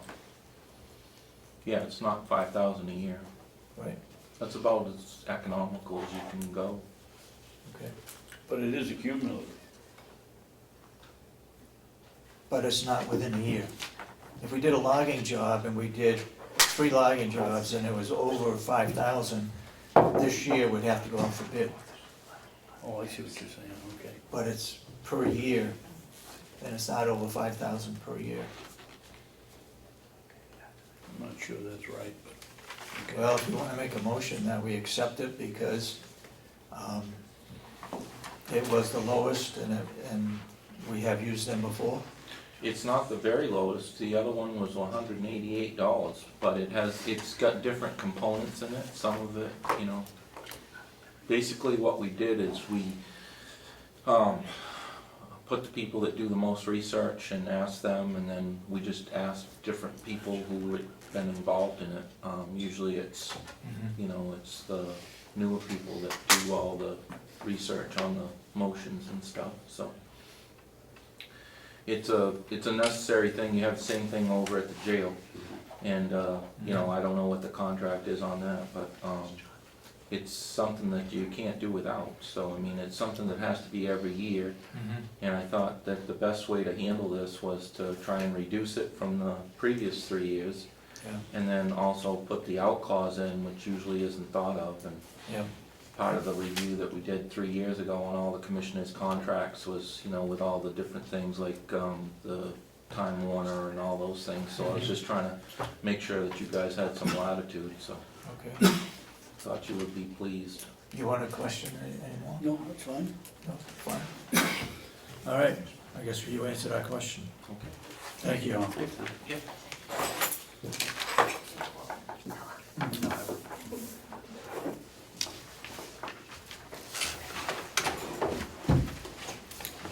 I don't have anything else, do you? I'll make a motion to adjourn. Well, we need to have public input. Oh, excuse me, that's right. I guess at this point, we'll open it up for public input. You've heard where we are, and here's our assistant treasurer. Ah, there he is. Hey, you want to come up, Chip?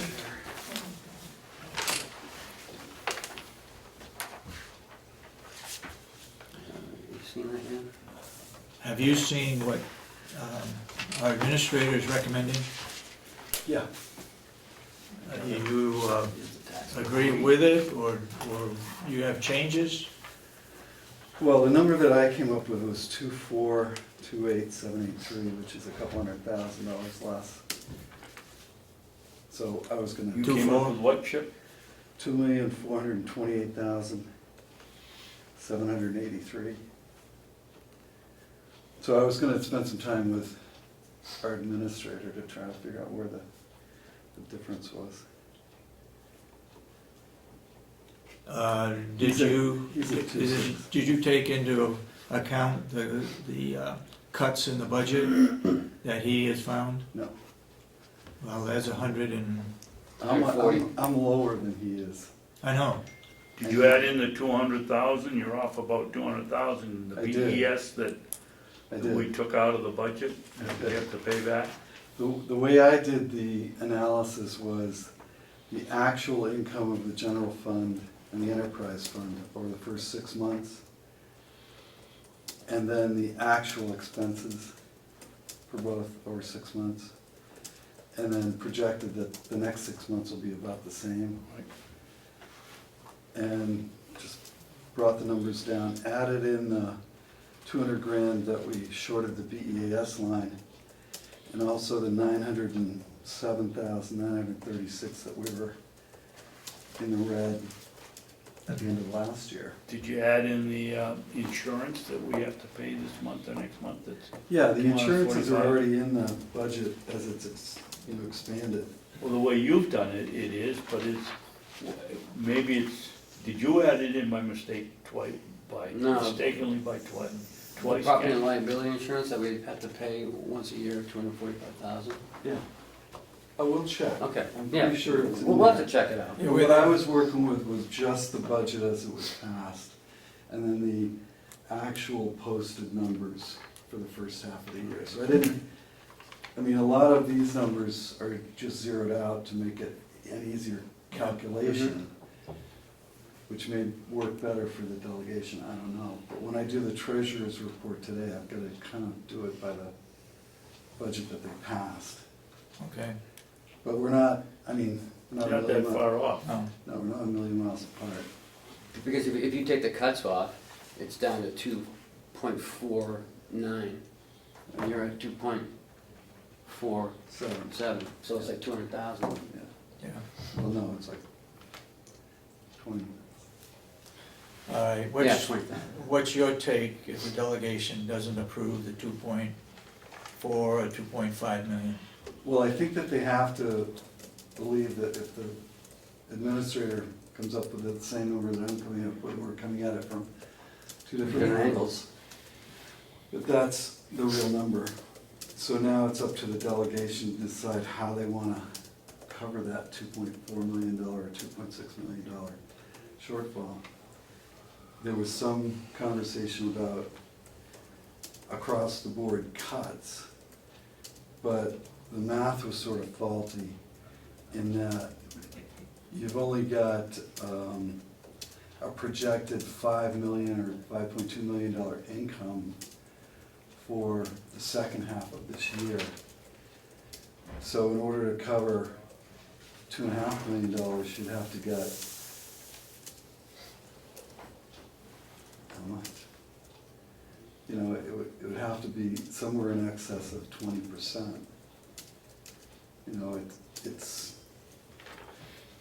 a 5 or 6% across the board cut isn't gonna handle it. So that's not gonna work. There was a comment by Representative Umberger that she wanted $200,000 or $250,000 worth of cuts, which is probably available when you're looking at the budget as it stands. But that's not gonna get you there either. So from the treasurer's perspective, we need to satisfy the bank that we're gonna be able to pay them at the end of the year. Yep. And in order to do that, we need supplemental income in the form of taxes. I mean, I really don't, And I can't see any I think it's other a angle. given that they're gonna have a supplemental budget, but it's the amount of the supplemental budget. Right, and I think that we were, not well served by DRA when they focused on the $907,000 shortfall from last year, because that's not our only problem. It is a problem, Yeah. but that's all they had looked at so far, and they hadn't finished the rest of their review. Mhm. So we need to come back into balance as far as 2014 is concerned, but we also need to look at 2015, because if we don't, well, it's not rocket science to figure out that we're in the red currently, or we will be in the red at the end of the year. So I don't think the professional bankers that we're using are gonna not do the simple calculations that I've done. Mhm. So to satisfy them, to free up the TAN money, we're gonna need to have some sort of firm Mhm. plan, and I honestly, I mean, perhaps they'll decide they want to cut $2.5 million off the budget, but I don't see that as a workable proposal, and I'm concerned that not increasing the revenue at all is not gonna satisfy the bank, at which point Mhm. we're in real dire straits. So, my intention was to get this sort of, my report finalized today and off to the members of the delegation so that they could have a few days to look at it. Mhm. Well, we've passed his proposal. And that's fine, and I don't mind that they're different, Yeah. honestly, and if I can find the difference before I do my report, I'll certainly change my numbers, but I have to look at it sort of at an arm's length from where you guys are, because I just look at it from a fiscal standpoint, where's the budget? And there's no policy power in the treasury, so it's just a matter of what the numbers say. Yeah, yeah. But I think we both agree that we need at least 2.4 million to make it to the end of the year. Yeah. And At that, least. and that doesn't give us any surplus. No, hopefully what you end up with is if you don't do draconian cuts in your budgets. I mean, historically, every year we've underspent the operating budget, Right. and that has created surplus. I mean, that's Right. where the surplus comes from. But because it's so tight, I'm not sure we're gonna have an awful lot left Well, over. and the more you cut, the less you're gonna have at the end. Yeah. So the other concern I have is Representative McConkey's statement at the meeting that we had on Monday, that we'll do a tax increase to cover our problem this year, and then we'll just bring the taxes back to where they were next year. That's not gonna work either, because your operating budget is your operating budget. So somehow during your budget discussions next year, if you wanna bring the tax rate back down, you're gonna have to find the $2.5 million worth of cuts somewhere. Because it isn't gonna go away. I mean, your operating costs, or find $2.5 million worth of additional revenue, which would be a better approach, I think. I mean, certainly there's some cuts to be made, but there's revenue possibilities that have just been lying languish, but that, once again, I don't have any policy power, so it's just, those are the two areas you have to change, and if you change neither one of them by $2.5 million, the tax rate that you set now is gonna be the tax rate in 2016. Yeah. And I don't see any way around that.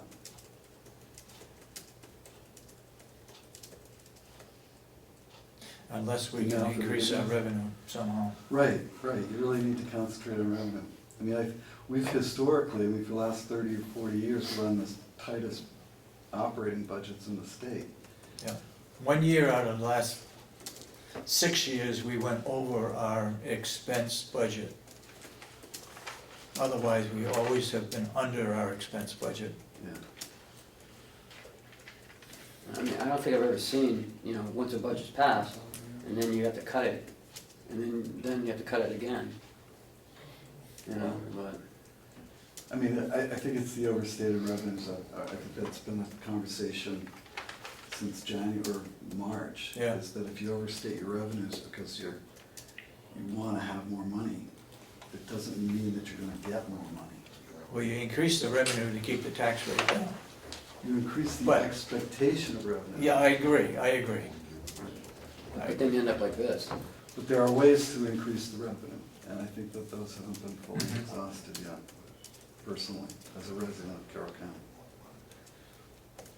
Okay, so you two gentlemen are gonna get together and see where we can reduce it some more? Well, I don't know that it's Ken's job, and I'm just talking as a citizen, to recommend cuts. The delegation sets the budget. Mm-hmm.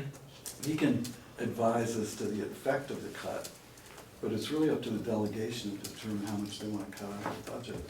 Mm-hmm. And we were just talking about that, how, how concerned we are about cutting so much education out of this budget. I mean, on one hand, you want qualified employees, knowledgeable employees about their job, and then you're gonna limit them on the other end, to get that education.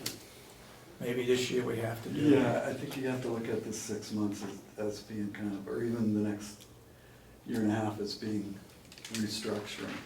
Yeah. And perhaps you don't look at all of those other items quite so much. Okay. Thank you very much. Thanks. I'll open it up to public input now. Yes, I have a question. I wonder if Chip would answer a question. Are you willing to assume the treasurer's position? I know you're assistant right now. Yeah, no, I already made that pretty clear, I thought, to the delegation. Okay, that you are willing to Yeah, step up. I don't have a problem serving Carroll County in any respect. I actually sent a letter off this morning, putting my name in the hat for filling the county commissioner slot. County commissioner slot, okay.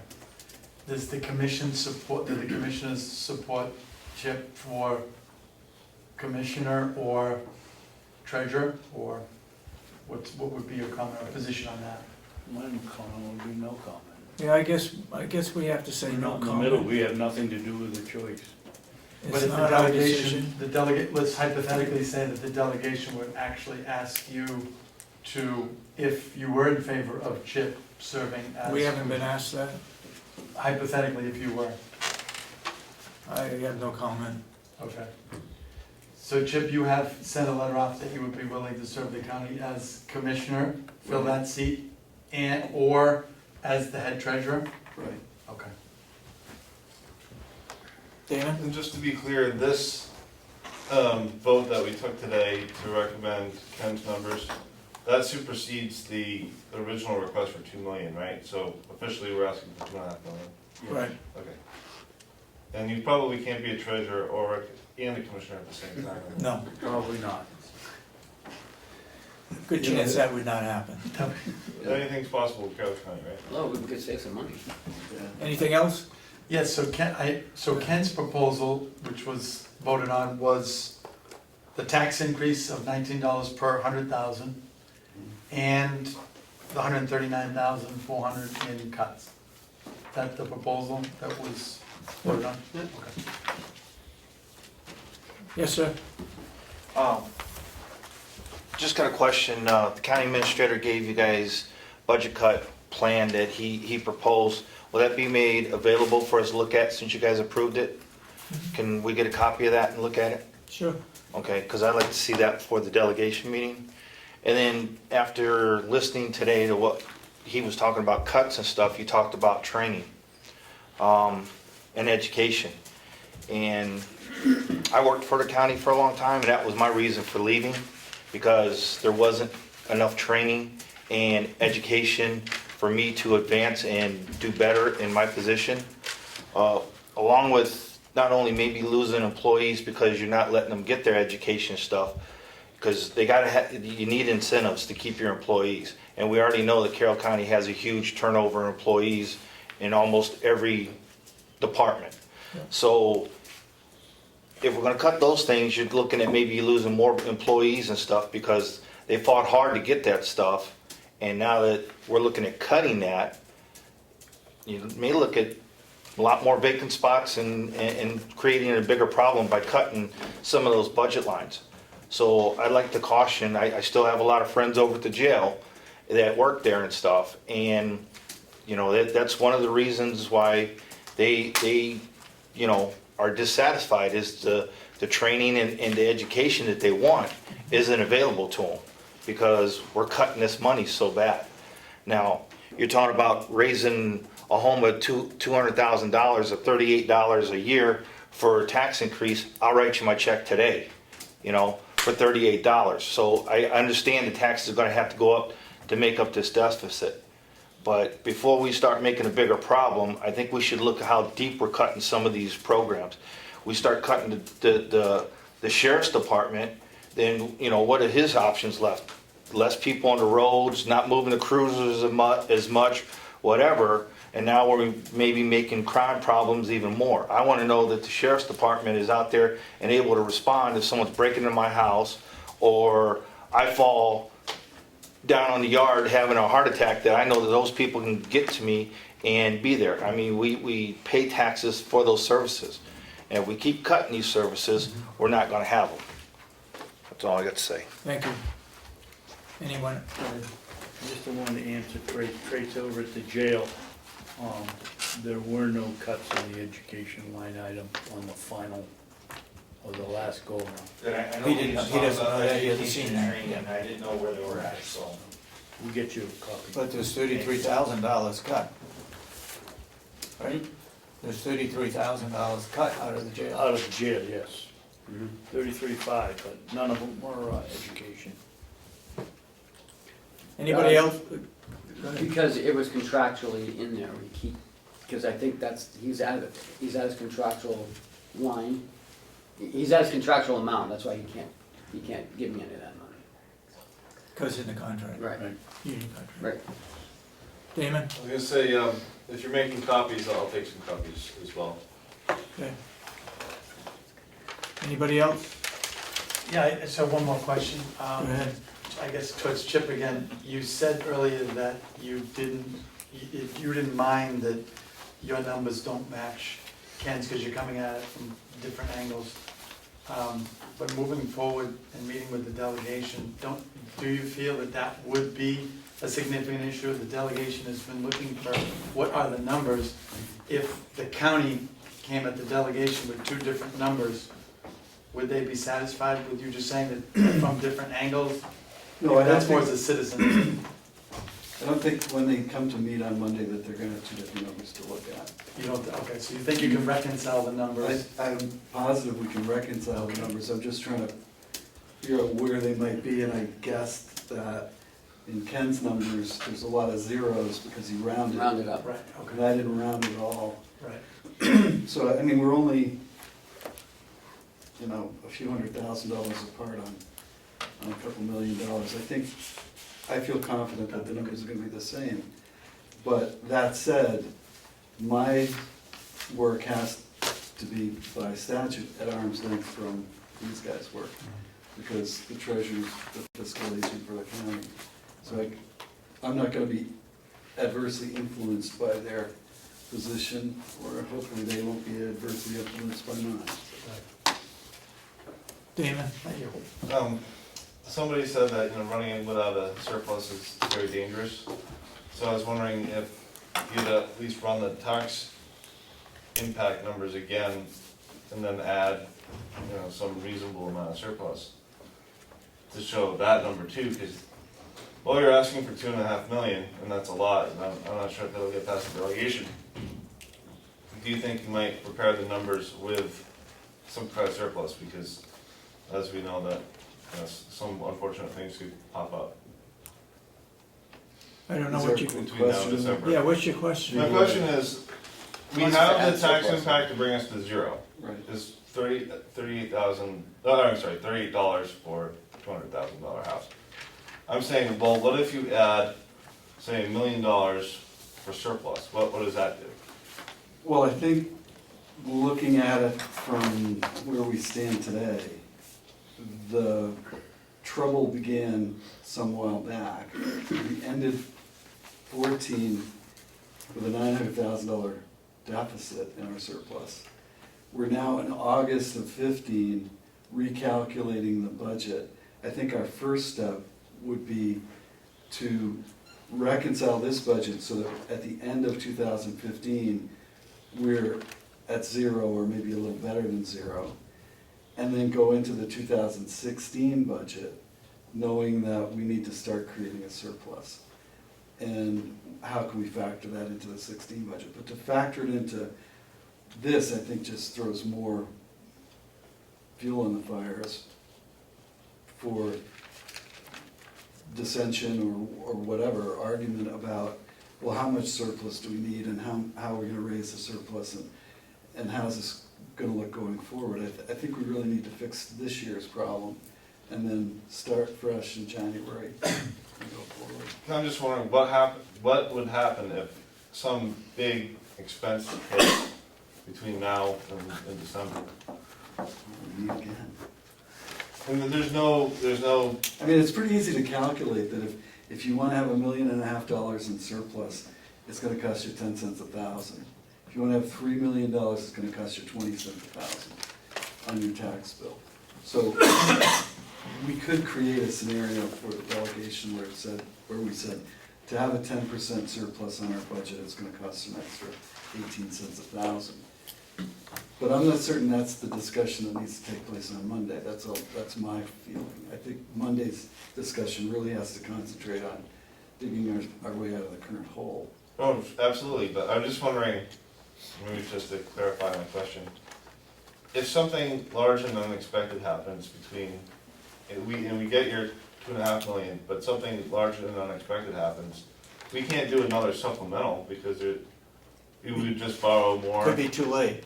It would be too late, so what will we do? The tax rate. We'd borrow more in 2016? How would we cover something large and unexpected if we only get the 2.5 million? And something We'd have to happens? put it off until next year, Okay. the payment. Or, you Or know, if there's any surplus left at the end of the year. and if you can't put it off, I mean, hopefully most of your major incidences are insured. So you got burning down of a building and that sort of thing. But if it's, I mean, I can't think of an occurrence where you couldn't find some money in the current operating budget that you could eliminate for 4 months Right. in order to get through a major calamity. Okay. Some So there are contingency plans, basically. There's a way to get around that. Okay. Again, yes, go ahead. I'm sorry, I got one more question. You read the letter from, I think it was town of Effingham about the nursing home Yes, and possibly being, they're in favor for it to be a veterans home. If that was done, have anyone calculated whether or not we get money from the government and how much maybe revenue that would bring into the county or anything? no. No, we wouldn't We get no don't- money We don't or? know too much about it because the committee hasn't got the funding to renovate the old nursing home as it is right today. Whether federal government or the VA puts money into it at some point in time, we don't know. Okay? We can't answer that? Okay. Sorry, one more. At one point it was said that we could borrow 17 million, but we really borrowed 15 because that was the anticipation. Based on the budget. So I'm just wondering if someone could explain that $2 million gap a little bit more. I'm not understanding it. The former treasurer went to the bank for a tax anticipation note. And as it would generally happen, knew that didn't know what the actual budget was going to be because the budget doesn't pass until March and we need to do the tax anticipation in January. So estimated what the revenue, or the tax revenue would need to be. And perhaps it added a little, I don't know, but his estimation was that the tax revenue could need to be as high as 17 million plus. Once the budget was passed in March, that sets the tax needed because it takes all of the revenue into account and all the expenses into account and the difference is the amount to be raised by taxes. That amount came up to $15+ million. So even though the treasurer had asked the bank for approval for 17 plus, the budget as passed by the delegation was only 15 plus. So there's $2 million that can't be borrowed, basically for 10, but is approved by the bank. So we have the opportunity here that if we need a couple of $1 million in additional tax revenue, we don't have to renegotiate the note. So that's. I see. However, if we're looking at 2.4, there's less than 2 million left between the 15 plus and the 17.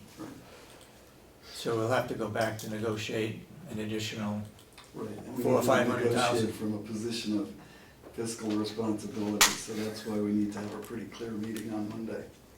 okay? And if the treasurer had got his way back and had that $2 million, we'd be pretty much all set, it sounds like. Or about $500,000 off again. Yeah. Yeah, it's a much smaller problem. Yes. We basically lost 2 good people as a result of this budgeting process, treasurer and a county commissioner. Well, and the treasurer doesn't set the, not to prolong the conversation, because I know you have a meeting to run, but the treasurer doesn't set the amount of taxes that the county needs. He just estimates from the previous budgets what should be the taxable amount. It's the delegation that sets the taxes, sets the tax rate, establishes the amount of money to be raised by taxes. So it was in the process of making the budget that I think the previous treasurer became frustrated because he saw the revenues being overstated. And he knew the fiscal position we were in at the beginning of the year. I'm not sure, I mean, I'm hearing that the delegation wasn't clear on that. But it was that process that forced him to decide to resign. That's my understanding. Okay?